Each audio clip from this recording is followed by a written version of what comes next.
Is the entire world a simulation? Is everything just computer code interpreted by your brain to look real? Are we actually living inside a video game? The simulation theory is, I've been told, a bit complicated. So I thought I'd make a video for noobs. Think of it as a gateway video into the deep, dark rabbit hole that is simulation hypothesis. But don't let that big word put you off. I won't done none more big words than that. I promise you won't see the world in the same way by the end of this video, as I explain how this big bloody world will live inside. This matrix, the thing you see, smell, hear, taste, and experience on a daily basis, 24/7 until you die, is probably a simulated video game. Life is a simulation for noobs. With the rise of technologically thingy-mabobbies, especially virtual reality, artificial intelligence, and video gamies, now we have the language to explain it to noobs like you. Because the simulation hypo has come to be one of the most exciting and respected new ideas around. Not just by plebs like you, but also by renowned scientists, thought leaders, whatever that means, and people at the forefront of technology. Because they've all said it's not just a probability, it's a likelihood. But where did the simulation theory come from? I don't know where it all started, to be honest. Probably in a cave around a fire, where one caveman said to another, "Ooh, ooh, ooh, ooh," and the other one went, "Yeah, I reckon it is as well." With our current technology, it gave us a new vocab, didn't it? That means vocabulary, like words and that, doesn't it? With which to explore this theory. It brought the theory into realms we can all understand, because we're just chimps really, aren't we? With little metal devices telling us how important we all are. But you're not important, so shut up. For instance, we now have fully immersive VR systems capable of producing a simulated world for you to step into and to participate in. Doesn't take much of a leap of faith to imagine what this VR world will look like in just 10 years. Tell ya, my guess is it will be almost as sexy as me. And will almost look basically indistinguishable from reality. Like me. That's just 10 years away, probably. So if you can accept that, now imagine 100 years into the future. The year is 2121. It isn't hard to imagine that you could slip on a headset, a haptic feedback suit, take an amnesia pill, and wake up as a baby, being born into a strange new world, like this. Oh, this place is the best. It's got beer, games, prizes, and you can never tell what time it is. You sold a gun to a murderer so you could play video games? Yeah, sure. I mean, if you spend all day shuffling words around, you can make anything sound bad, Morty. Here, check this out.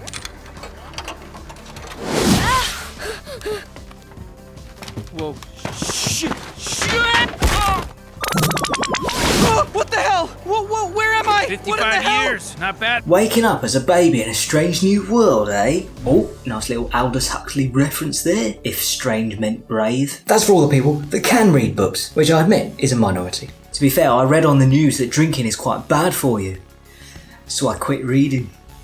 The Matrix movies really kicked the sim theory into the limelight, which is incidentally what they use as lights during filming. That's why it looks green. Limelight. Oh, I shouldn't have to explain every bloody joke for The first film was made in 1999, way ahead of its time, before we even had proper mobile phones. And so, with the rise of technology over the last 20 years, like mobile phones, wearables, VR, PlayStation, video games, internet, and all of that, it's become easier to imagine the Matrix actually becoming a reality, like in real life. However, rather than the bleak backstory that the Matrix proposes, I rather think my version is much better, like Husky Muskie says. My theory is you'd rather be optimistic. I'd rather be optimistic and wrong than pessimistic and right.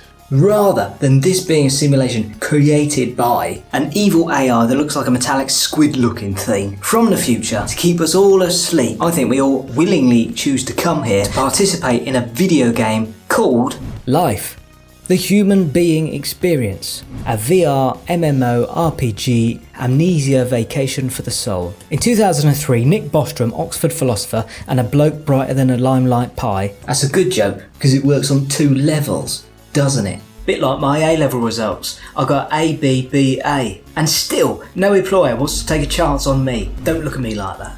I know they're not very funny. I have to keep putting jokes in there to keep you interested, don't I? What do you mean, why? Because you've got the attention of a bloody 5-year-old. That's why.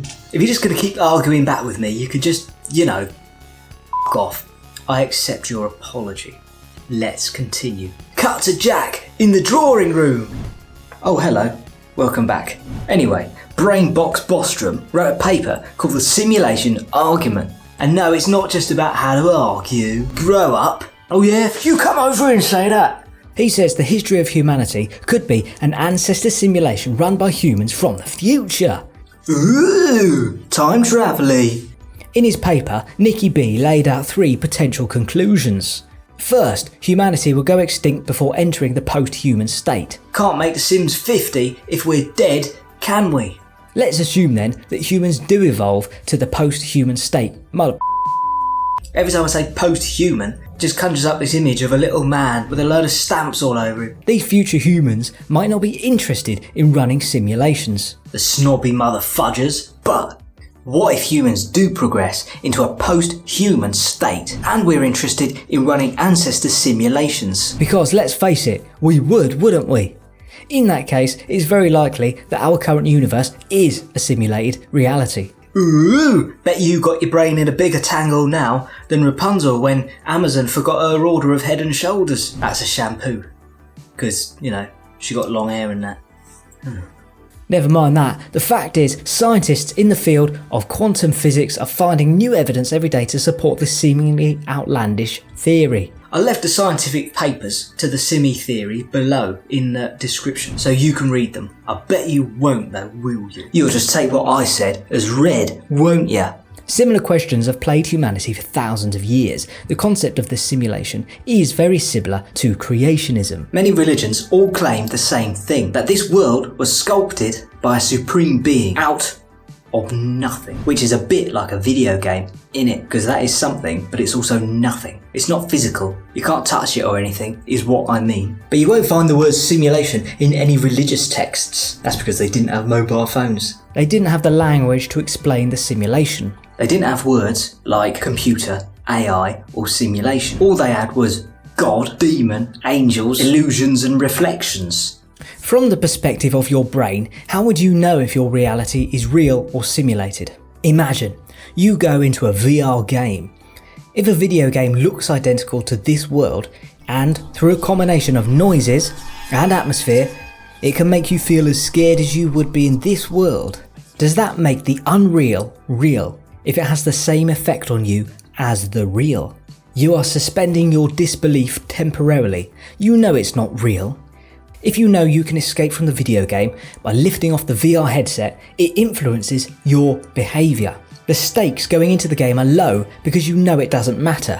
Even if your emotions are genuine, you know it's going to end anytime you like because you know that you are you, not the character that you are temporarily playing as inside the game.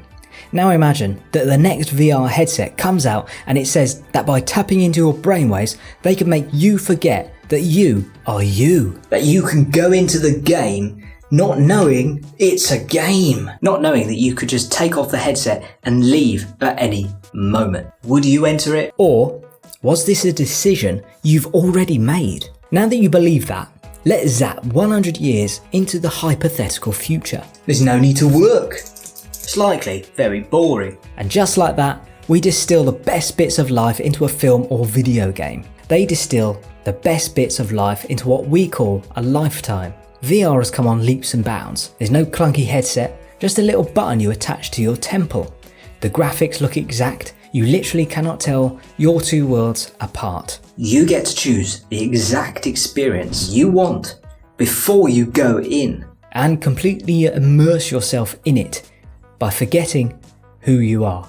People may forego their real lives in favour of virtual ones. And in a utopian world, there's not much else to do, except, as Nick Bostrom purports, play through the lives of our ancestors. It does sound a lot like science fiction, I'll give you that. Whether this is a simulation or not, it's likely that this is the only reality you will ever know.